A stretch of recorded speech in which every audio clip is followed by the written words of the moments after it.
Jadi nanti semua unit kerja bisa lihat, jadi selama ini yang menyumbang laba ukerku adalah simpanan ya, gitu. Bukan pinjaman. Bukan pinjaman ya, nanti Jadi ketahuan. udah bisa ngomong lah sekarang. Betul.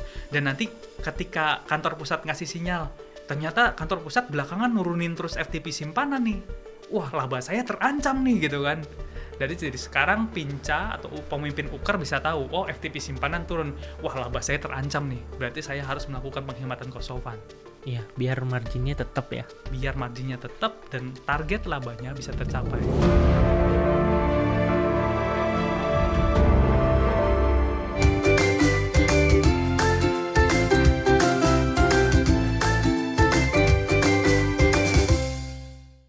Semangat pagi. Hai insan brilian. Perkenalkan, nama saya Wevi Alexander. Saya manajer di Des ALM BRI.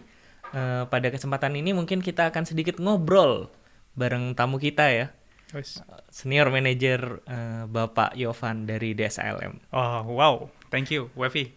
Jadi pada kesempatan ini sebenarnya mungkin kita ingin sedikit diskusi terkait dengan Asset and Liability Management BRI, Pak. Nah, tapi mungkin banyak sekali ya kalau di unit kerja itu kan menanggapi kira-kira Alma ini ilmu apa sih? Kayaknya ilmu langit banget. Padahal banyak yang mereka lakukan di unit kerja itu sebenarnya aktivitas Alma, betul kan ya? Iya, betul banget, Wev. Nah, ini mungkin ada satu pertanyaan. Salah satu aktivitas Alma itu kan kalau di materi-materi atau literatur itu ngoptimalin NII.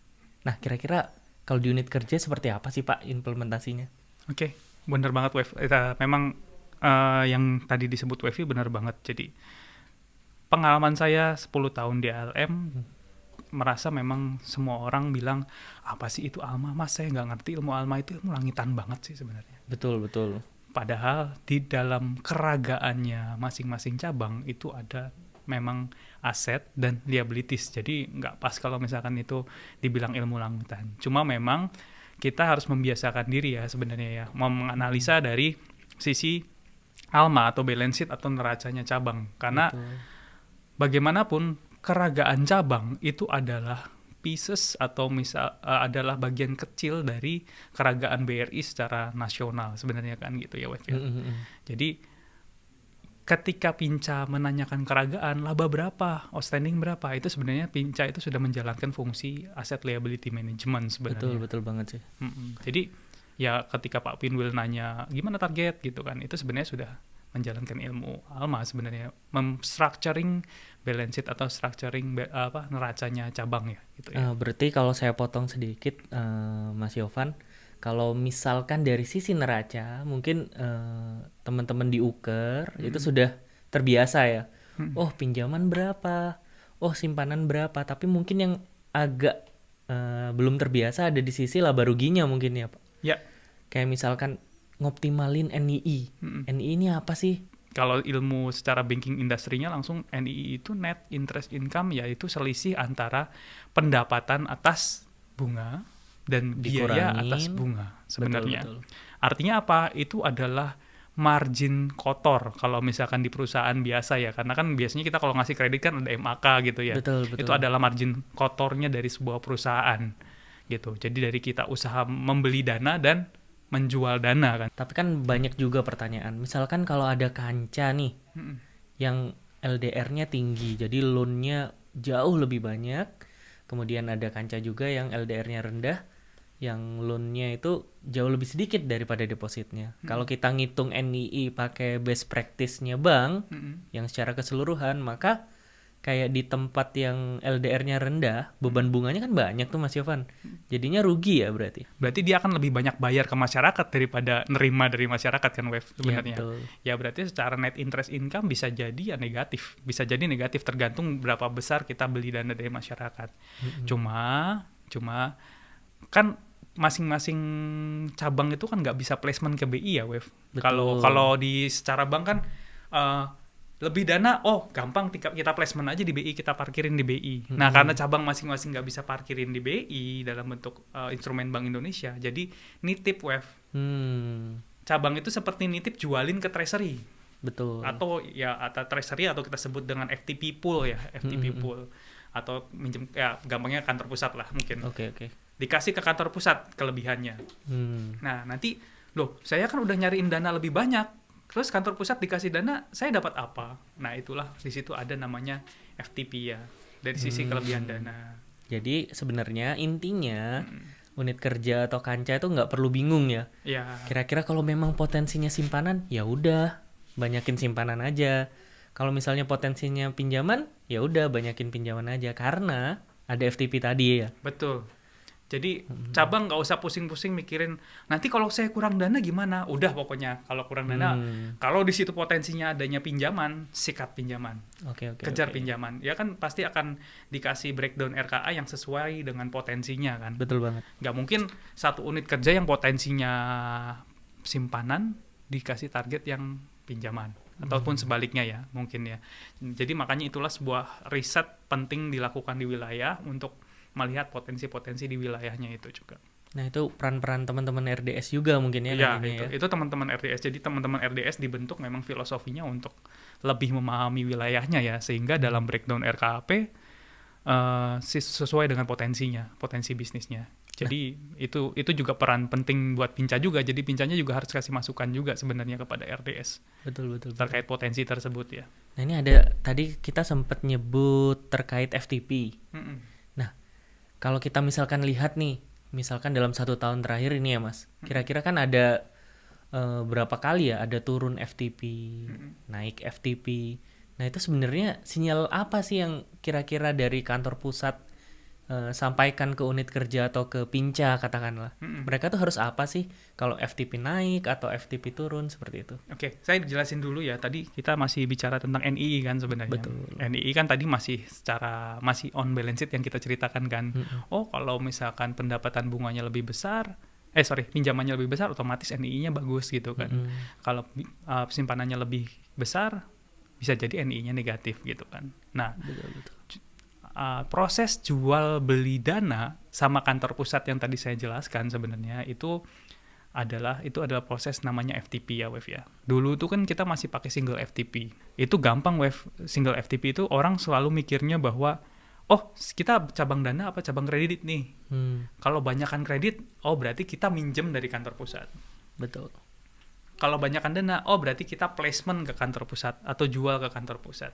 Gitu kan. Nah, kalau yang sekarang kita sudah menggunakan multiple FTP Wef sebenarnya. Nah, multiple FTP itu prinsipnya sama, cuma jadi kita sistemnya adalah jual langsung. Jadi ketika unit kerja dapat dana, itu langsung dijual ke kantor pusat. Kantor pusat belinya pakai apa gitu kan. Nah, harga beli kantor pusat itu adalah FTP simpanan. Misalkan RM Dana ya. RM Dana beli dari masyarakat kan pasti ada bunga depositonya kan sebenarnya. Nah, RM Dana itu akan langsung menjual ke kantor pusat istilahnya. Atau cabang atau menjual ke kantor pusat. Itu seharga apa? Seharga FTP simpanan. Jadi kita kasih ini aja ya, case by case ya. Betul. Misal depositonya sekarang cabang itu dapat di counter rate di 3,5%. FO dapat 3,5% nih. Nah, 3,5% ini akan dijual ke kantor pusat. Berapa dijualnya? Ya tergantung. Kalau depositonya 3 bulan, ya lihat FTP 3 bulan. Betul. 3 bulan dijual ke kantor pusat. Let's say sekarang 3 bulannya 5,5% gitu kan. Berarti 1 FO itu bisa menghasilkan berapa? Berarti 5,5 dikurangi dengan 3,5%. Berarti RM Dana tersebut mendapatkan margin 2%. Karena apa? Karena belinya dari masyarakat 3,5%, jualnya ke kantor pusat 5,5%. Jadi sistemnya kotor gitu, Wef. Jadi kotor. Nah, sekarang sebaliknya kalau RM kredit gimana? RM kredit kan ngasih uang ke masyarakat dalam bentuk bunga pinjaman kan. Let's say bunga pinjaman kecil itu mungkin 14%. Kemudian ngasih ke masyarakat 14%. Terus uangnya dari mana? Dari FO? Enggak. Modelnya kotor sekarang. Jadi pokoknya Kanca tuh nggak usah mikir pengelolaan likuiditas. Jadi cari aja minjem aja langsung kantor pusat.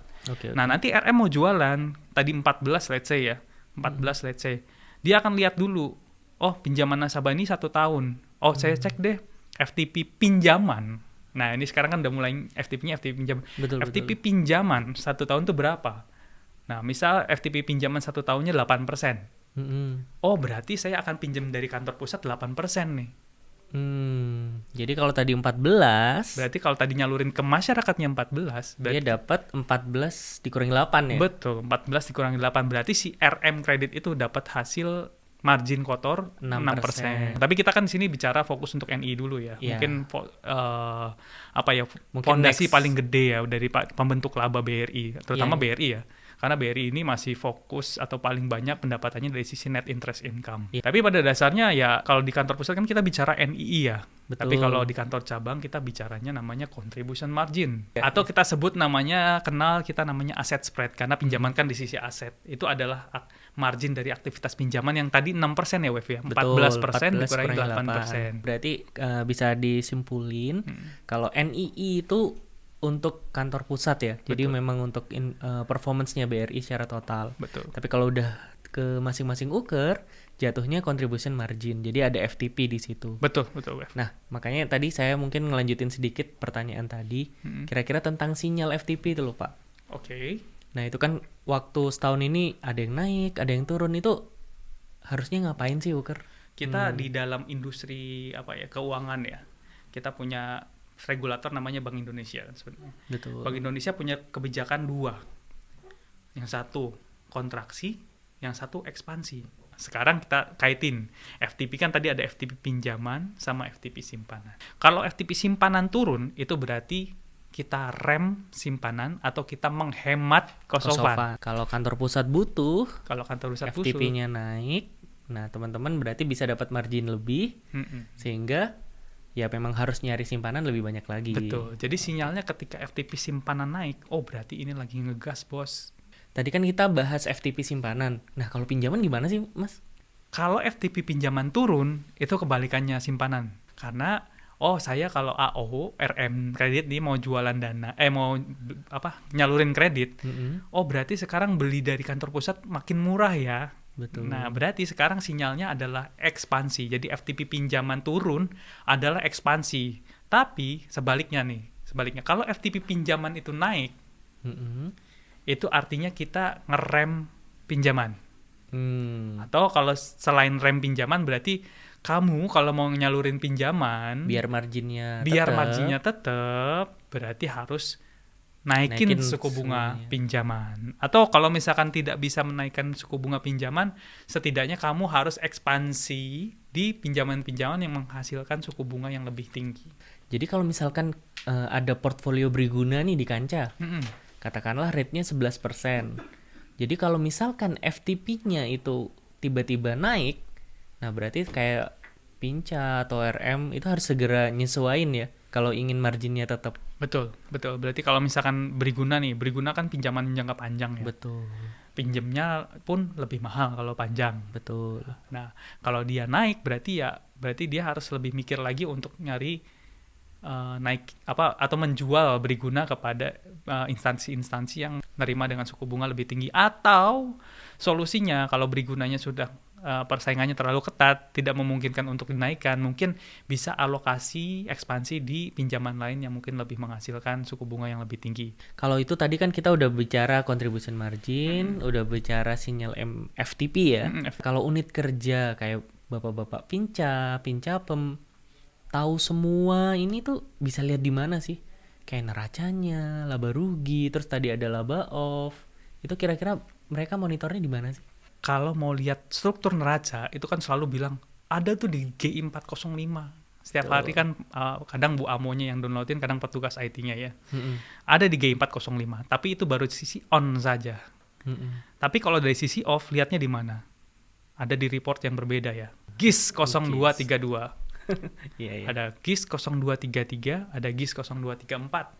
0232 itu adalah untuk melihat laba off. Tapi kalau mau lihat hitungan FTP, bisa lihat di GIS 0233 dan GIS 0234. Bedanya apa sih? Kalau 0233 itu adalah untuk mata uang rupiah. Currency-nya tadi ya, betul, berarti. Tapi kalau 0234 itu mata uang falas. Berarti seorang Pincapem, atau mungkin teman-teman RDS atau staff-staff Pinca, kalau mau pingin dapet nih cara struktur labanya agak sulit ya. kita punya solusi Wef yang itu adalah mengintegrasikan dua laporan itu. Jadi Pak Pinca itu nggak cuma lihat satu aja sih laporan, dan itu juga sudah direkap Wef. Kita punya worksheet yang sebenarnya kita masih dalam pengembangan ya. Dan ini sudah saya bicarakan dengan beberapa Pinca yang sangat concern dengan laba. Saya minta masukan untuk pengembangannya seperti apa, tapi intinya kita mensimplifikasi itu. Jadi Pak Pinca ini bisa melihat berapa sih laba on-off cabang. Nah, dari laba on-off cabang itu diturunin lagi. Berapa sih dari aktivitas simpanan atau aset spread? Betul. Berapa sih laba dari aktivitas simpanan atau liability spread? Dan itu sudah rekapan dari benar-benar real neracanya cabang sebenarnya. Dari G405 sama GIS. Dan itu secara langsung bisa lihat. Mantep banget. Kira-kira kapan launching tuh Pak?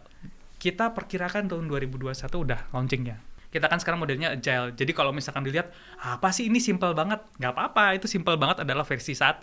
Tapi nanti kita akan terus iterasi, semakin mendetailkan lagi. Tapi minimum cabang Pinca sekarang udah tahu tuh, ada di situ dashboardnya. Oke, dan itu sampai ke laba juga ya? Dan itu sampai ke laba juga. Jadi cabang bisa tahu, oh saya dari sisi pinjaman nih Pak, di root menyumbang berapa. Dari sisi simpanan nih menyumbang berapa. Jadi tahu nanti aset spread, liability spread-nya tahu. Dan sampai dengan di bawah-bawahnya kalau ditanya itu, cabangmu efisien nggak? Oh, berarti ada rasio-rasionya juga ya? Ada. Jadi untuk versi 1 ini kita sudah munculin sampai rasio yield. Apa sih yield? Nanti kita bahas lagi ya. Iya, mungkin di lain waktu ya Pak. Cost of fund, ada BOPO sama ada CHAIR. Rasio efisiensi itu kan dilihat dari BOPO dan dari CHAIR juga. Nah, semua nanti ada di situ. Aplikasinya namanya Alma Fact. Jadi fakta-fakta tentang Alma. Jadi semua nanti Pinca Pem bisa lihat masing-masing ya. Bahkan ke K-Unit. Sampai ke K-Unit. Jadi nanti semua unit kerja bisa lihat. Jadi selama ini yang menyumbang laba ukerku adalah simpanan ya, gitu. Bukan pinjaman. Bukan pinjaman ya. Nanti jadi ketahuan. udah bisa ngomong lah sekarang. Betul. Dan nanti ketika kantor pusat ngasih sinyal, ternyata kantor pusat belakangan nurunin terus FTP simpanan nih. Wah, laba saya terancam nih gitu kan. Jadi sekarang Pinca atau pemimpin Uker bisa tahu, oh FTP simpanan turun. Wah, laba saya terancam nih. Berarti saya harus melakukan penghematan cost of fund. Iya, biar marginnya tetap ya. Biar marginnya tetap dan target labanya bisa tercapai. Oke. Nah, ujungnya apa? Kalau semua cabang sadar akan itu, BRI yang saat ini masih menjadi laba nomor 1 terbesar di Indonesia, otomatis akan semakin besar lagi, Pak Sofi. Berarti optimalisasi NI itu bisa sampai ke unit kerja ya? Bisa sampai ke unit kerja, dan itu adalah ilmu ALM, Wef. Nanti tools itu akan mempermudah masing-masing unit kerja itu untuk memahami ilmu ALM. Dari pesannya Pak Dirut itu yang sangat mendalam menurut saya adalah kita harus siap untuk memimpin bank ini, jadi kita harus memiliki skill untuk memanage balance sheet. Dengan tools tadi, Alma Fact itu, diharapkan ya semua pemimpin unit kerja dari K-Unit, Pinca Pem, Pinca, bahkan sampai Pinwheel, sampai nanti kantor pusat pun bisa memanage laba ruginya sehingga bisa memberikan kontribusi yang lebih buat BRI.